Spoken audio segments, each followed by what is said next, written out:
ক্যাপসিকামের অনেক রকমের রেসিপি আপনারা খেয়েছেন, তবে ক্যাপসিকামের এই চপটা যদি একবার খান, একবার খেলে কিন্তু বারবার খেতে চাইবেন।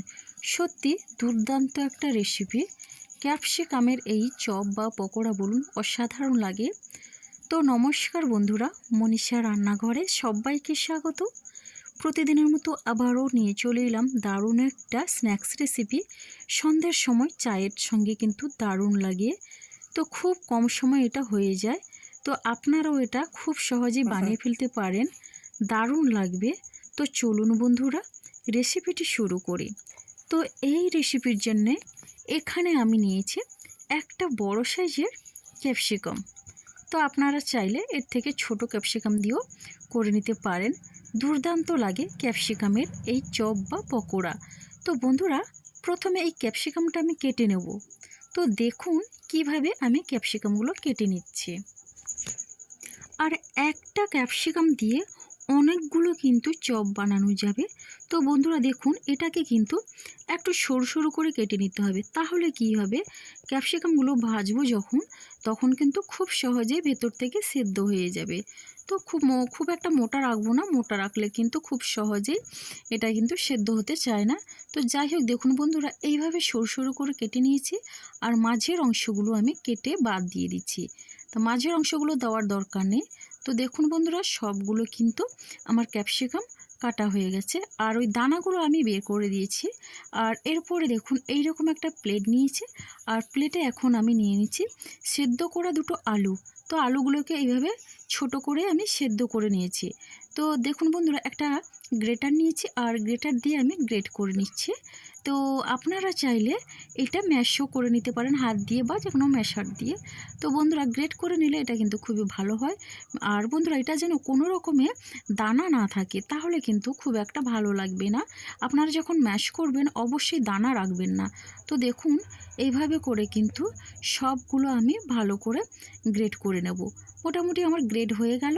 আর এখন আমি দিয়ে দিচ্ছি একটা পেঁয়াজ, মিডিয়াম সাইজের পেঁয়াজ কুচি দিয়ে দিলাম, লঙ্কা কুচি, আর দিয়ে দিলাম সামান্য ধনেপাতা কুচি, দিয়ে দিলাম হাফ চামচ গোটা জিরে, দিয়ে দিলাম চিলি ফ্লেক্স।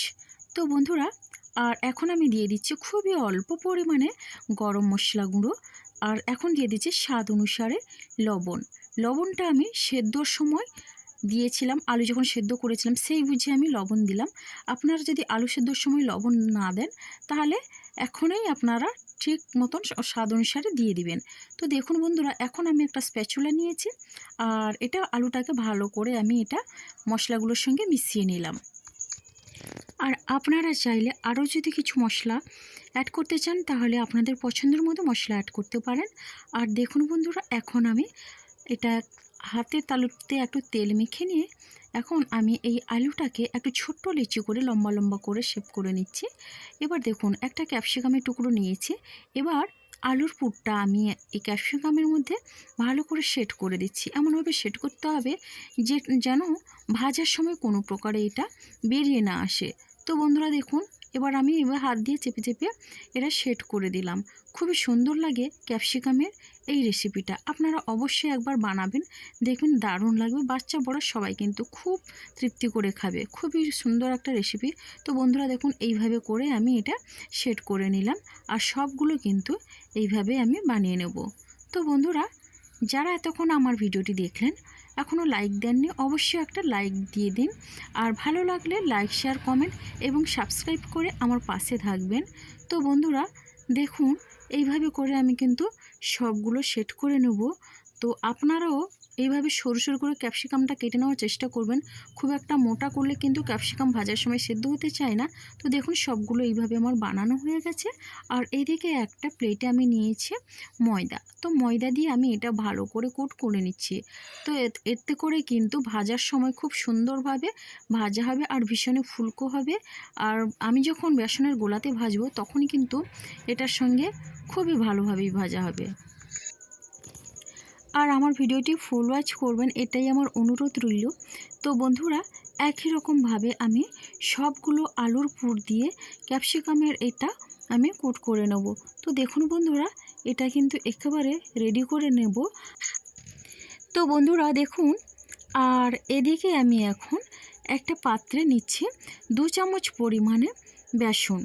তো আমি বেসনটা দিয়ে দিলাম, আর বেসন দিয়ে একটা সুন্দর ব্যাটার বানিয়ে নেব। তো বন্ধুরা এখন আমি দিচ্ছি হলুদের গুঁড়ো, এরপরে আমি স্বাদ অনুসারে লবণ দিয়ে দিচ্ছি। তো বন্ধুরা লবণটা দেওয়ার পরে এখন আমি হাফ চামচ পরিমাণে চাট মশলা দিয়ে দিলাম। আপনারা চাইলে আপনাদের পছন্দের মতো এখানে মশলা দিতে পারেন। তো বন্ধুরা দেখুন এই গুঁড়ো মশলাগুলো দেওয়ার পরে এখন আমি বেসনটাকে ভালো করে মশলাগুলোর সঙ্গে মিশিয়ে নিলাম। এরপরে আমি অল্প অল্প করে জল দেব। তো বন্ধুরা একসঙ্গে কিন্তু বেশি জল দেওয়া যাবে না, একসঙ্গে কিন্তু সব জল দেওয়া যাবে না, অল্প অল্প করে জল দিয়ে আমি ব্যাটারটা তৈরি করে নেব। তো বন্ধুরা আপনারা অবশ্যই আমার ভিডিওটি ফুল ওয়াচ করবেন, তাহলে বুঝতে পারবেন কিভাবে আমি এই ক্যাপসিকামের চপটা বানাই। দুর্দান্ত লাগে ক্যাপসিকামের চপ। বাড়িতে যদি ক্যাপসিকাম থাকে, কোনো কিছু রান্না করবেন বা কোনো কিছু বানাবেন, সেই রকম কোনো উপায় না পেলে অবশেষে আপনারা ক্যাপসিকামের এই চপটি বানাতে পারেন, খুব সহজেই বানানো যায়। তাহলে বন্ধুরা এখন কিন্তু আমার বেসনের এই ব্যাটারটা একেবারে রেডি হয়েছে। ঘনত্বটা দেখুন, ঘনত্বটা কিন্তু এইভাবে রাখতে হবে। এরপরে দেখুন বন্ধুরা এখন আমি একটা ক্যাপসিকাম আলুর পুর দিয়ে যে সেট করে রেখেছিলাম ওটা দিয়ে আমি ওই বেসনের গোলার মধ্যে ভালো করে ডুবিয়ে নিলাম। তো এইভাবে কাঁটা চামচ দিয়ে ডুবিয়ে নেওয়ার পরে এখন আমি এটা তুলে নিচ্ছি। আর দেখুন বন্ধুরা এইভাবে তুলে নিয়ে আমি গরম তেলের মধ্যে দিয়ে দেবো। আগের থেকে আমি তেলটা গরম করতে কড়াইতে বসিয়ে দিয়েছিলাম। এইভাবে করে আমি গরম তেলের মধ্যে একে একে দিয়ে দেবো। তবে কাঁটা চামচ দিয়ে কিন্তু এটা দিলে ভালো হয়। তো বেসনের এই গোলাগুলো কিন্তু ঝরে যায়। তো যাই হোক এইভাবে করে আমি কড়াইতে যতটা লাগে সেইভাবে দিয়ে দিলাম। তো বন্ধুরা এটা কিন্তু আমি লো ফ্লেমে ভেজে নেব প্রথমে, কেননা ক্যাপসিকামগুলো যেহেতু একটু মোটা তার জন্য ক্যাপসিকামগুলো একটু সেদ্ধ হবে। আমি প্রথমে লো ফ্লেমে ভেজে নিয়েছি। তো দেখুন বন্ধুরা এটা কতটা ফুলকো হয়েছে, অসাধারণ হয়েছে দেখতে। আপনারা দেখেই বুঝতে পারছেন দারুণ লাগবে এটা খেতে। মুখরোচক কিছু খেতে চাইলে ক্যাপসিকামের এই রেসিপিটি অবশ্যই ট্রাই করুন, দেখবেন দারুণ স্বাদ লাগবে।